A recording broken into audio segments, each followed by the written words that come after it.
తారీఖున రామ్ చరణ్ గారి 42వ జన్మదిన సందర్భంగా మరి వాళ్ళ అభిమానులందరూ కూడా మరి ఆ రోజున మంచి వేడుకల్లో ఉంటారు కాబట్టి ముందుగానే ప్రజలకి సేవ చేయాలనే ఉద్దేశంతో ఏదైతే మరి వాళ్ళ నాన్నగారు రామ్ చరణ్ గారు వాళ్ళ నాన్నగారు చిరంజీవి గారు ఆ బ్లడ్ బ్యాంక్ని స్థాపించి నేటి వరకు ఏ విధంగా అయితే రన్ చేస్తూ ప్రజలకు ఒక ఆదర్శంగా నిలిచారో అందులో భాగంగా మరి రామ్ చరణ్ అభిమానులందరూ కూడా ఈ రోజున రక్తదానాన్ని మరి ఇవ్వడానికి ప్రజలకు ఉపయోగపడే రక్తదానాన్ని శిబిరాన్ని నిర్వహించడం మరి చాలా అభినందనీయం.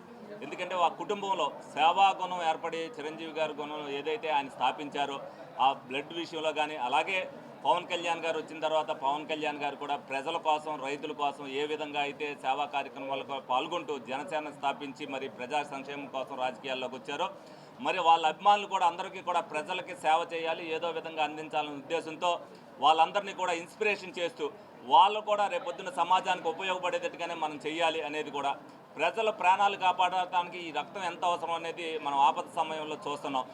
వాళ్ళందరూ కూడా ఈ విధంగా ప్రతి సంవత్సరం కూడా మరి చిరంజీవి గారు పుట్టినరోజు సందర్భంగా కానీ పవన్ కళ్యాణ్ గారి పుట్టినరోజు సందర్భంగా కానీ రామ్ చరణ్ పుట్టినరోజు సందర్భంగా కానీ అనేక మంది అభిమానులు వాళ్ళు రక్తదానం ఇవ్వడం జరుగుతుంది. ఇందులో చాలామంది 15 సార్లు 20 సార్లు 30 సార్లు కూడా ఇచ్చిన వాళ్ళు ఉన్నారు.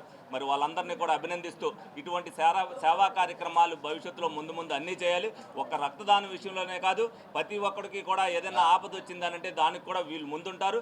ఎప్పుడు కూడా అది ఏదంటే మీడియా ద్వారా సోషల్ మీడియా ద్వారా ఇవాళ ఏం జరుగుతున్నా కూడా అందరికీ తెలుస్తుంది.